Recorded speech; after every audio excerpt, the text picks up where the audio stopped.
강제추행 무죄 사건입니다. 제가 이 사건을 맡아서 1심에서 무죄를 받은 사건인데, 일단 실제 수행 사례를 한번 말씀을 드리면서 인사이트를 드리는 것도 좋겠다 싶어가지고 실제 수행 사례로 한번 해보도록 하죠. 이 사건은 1심에서 무죄를 선고받고 검사가 항소를 했지만 큰 변동 없이 검사의 항소를 기각했고 결국 무죄가 이제 확정된 사건입니다. 대검찰청 통계에 따르면 우리나라 1심 무죄율은 2015년 0.58%에서 2024년 0.91%까지 조금씩 오르면서 변동합니다. 네.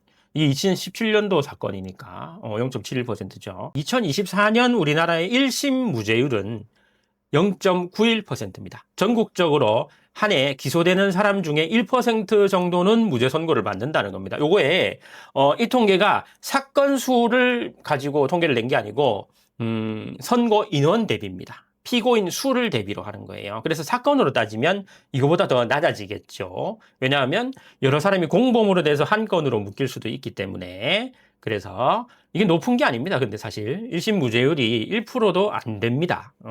물론 이제 2015년도 0.58%에서 2024년도 0.91%까지 무죄율이 오른 거는 좀 반성의 여지가 있어 보이는데 1심 무죄율이 1%도 안 된다는 것은 우리나라 검사님들이 사건을 처분할 때 애초에 기소 유지가 안 되는 사건은 아예 기소조차 안 한다고 보시는 것이 맞습니다. 이거 왜 가져왔냐? 제가 이렇게 어려운 것을 해냈습니다. 네, 자랑하려고요. 이제 사건 얘기 한번 해보죠. 그죠? 이 사건 같은 경우에는 2017년 7월 제가 처음 상담했던 사건입니다. 좀 됐죠? 제가 변호사 되고 개업한 지 얼마 안 됐을 때 상담했던 분입니다. 의뢰인은 A님이라고 할게요. 50대 남성이셨습니다. 강제추행 사건이 있었어요. 강제추행이라는 거는 형법 298조에 보면 폭행 또는 협박으로 사람에 대하여 추행을 한 자는 10년 이하의 징역 또는 1,500만 원 이하의 벌금에 처한다고 적혀 있습니다. 그 강제추행죄를 말하는 거예요. 사건 개요를 한번 보죠. A님은 아반떼 승용차를 소유하고 있었습니다. 2016년 10월 1일에도 이 승용차를 몰고 친구들을 만나서 기분 좋게 술을 마시고 헤어지셨습니다. 근데 집을 가셔야 되잖아요. 그죠? 집에 가야 되니까 대리를 불러서 집으로 가고 있었습니다. 그런데 2016년도 10월 2일 2시 50분경에 올림픽대로 동작대교 가기 전에 부근에서 사고가 났습니다. 승용차 단독 사고가 났어요. 사고가 난 것까지는 좋은데 말이죠. 그 다음이 문제였습니다. 사고가 난 이후에 이제 신고가 되고 사고 처리 과정에서 갑자기 대리운전기사가 이런 얘기를 합니다. 손님이 나를 추행했다. 손님이 추행해서 사고가 난 것이다. 대리기사 자신의 주요 부위를 30초간 주무르듯이 만졌다. 이렇게 신고를 해버립니다. 네, 출동한 경찰관들에게.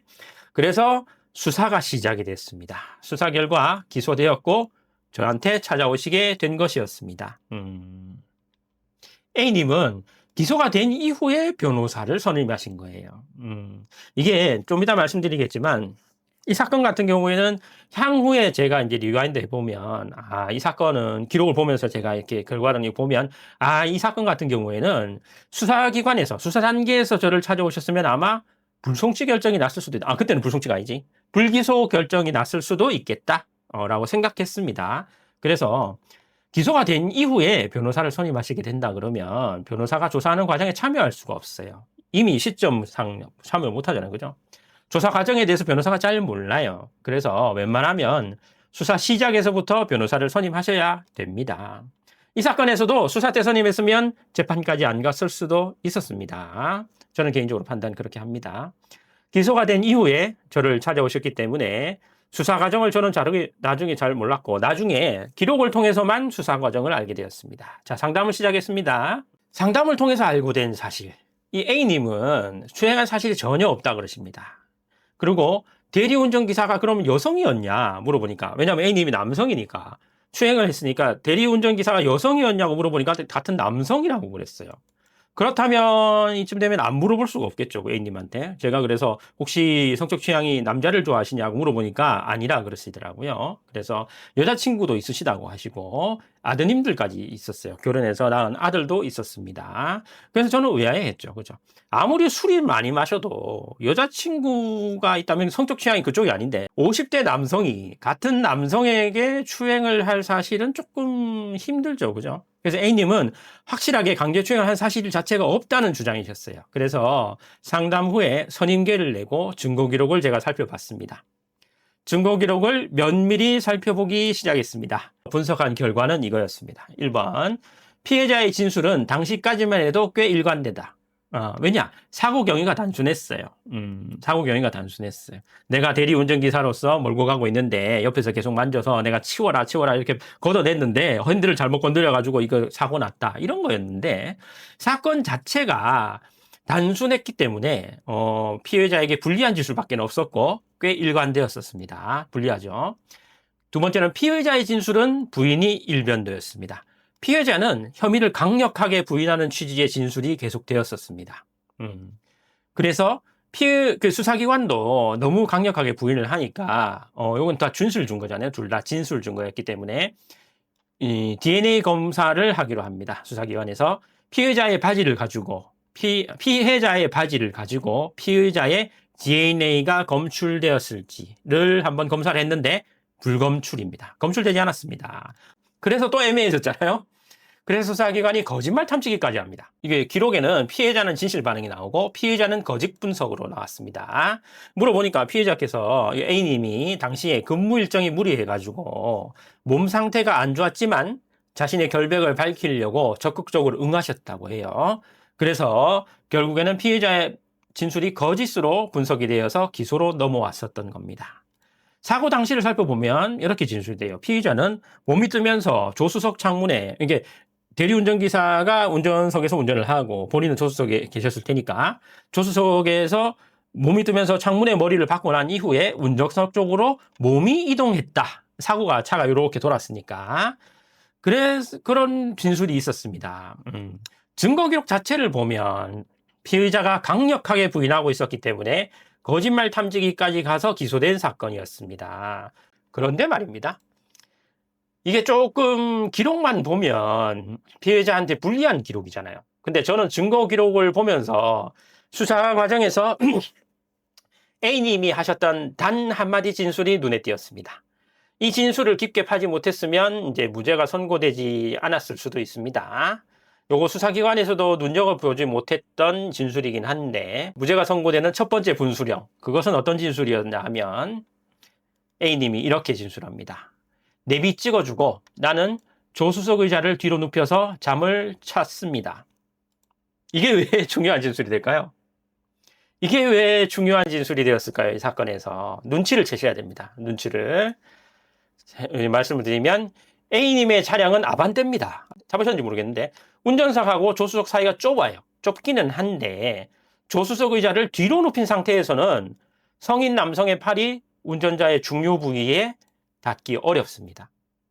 근데 공소 사실에 따르면 A님이 대리기사의 중요 부위를 30초 동안 주물렀다고 기소가 되어 있거든요. 그래서 저는 그날에 있었던 일을 좀 더 자세하게 A님한테 물어봤습니다. A님은 자신의 진술이 정확하고 이 진술이 눕혀서 잤다는 진술 자체가 정확하고 이게 사실이다 라고 저한테 얘기했습니다. 형사사건에서 피해자의 진술과 물리적 객관적 가능성이 충돌한다면 어떻게 될까요? 어느 것이 맞는 말일까요? 피해자의 진술이 일관된 피해 진술이 있다 하더라도 그 진술 자체가 물리적으로 그리고 객관적으로 불가능한 상태라면 그 진술을 믿을 수는 없는 거겠죠. 그죠? 왜냐면 물리적으로 불가능하고 객관적으로 불가능하잖아요. 그럼 피해자가 착각한 거겠죠. 무고의 고의가 없는 이상. 그래서 이번 무죄 사건도 따지고 보면 이 원리가 적용돼서 무죄가 선고된 것이라고 보면 됩니다. 이런 의심을 심어주는 것부터 무죄 판결을 받기 위해서 시작이 됩니다. 네, 요거는 이제 변호사 입장에서 말씀드린 거예요. 판사님이 어떻게든 판단을 하셔야 되니까. 판사님한테 무죄일 가능성도 있어요. 피해자가 착각했을 가능성도 있어요. 왜냐하면 피해자 진술을 그대로 100% 진실이라고 하더라도 이게 물리적 객관적으로 불가능하잖아요. 이렇게 의심을 심어드리는 거에부터 시작하기 때문입니다. 이제 저는 A님을 어떻게 변호했어야 할까요?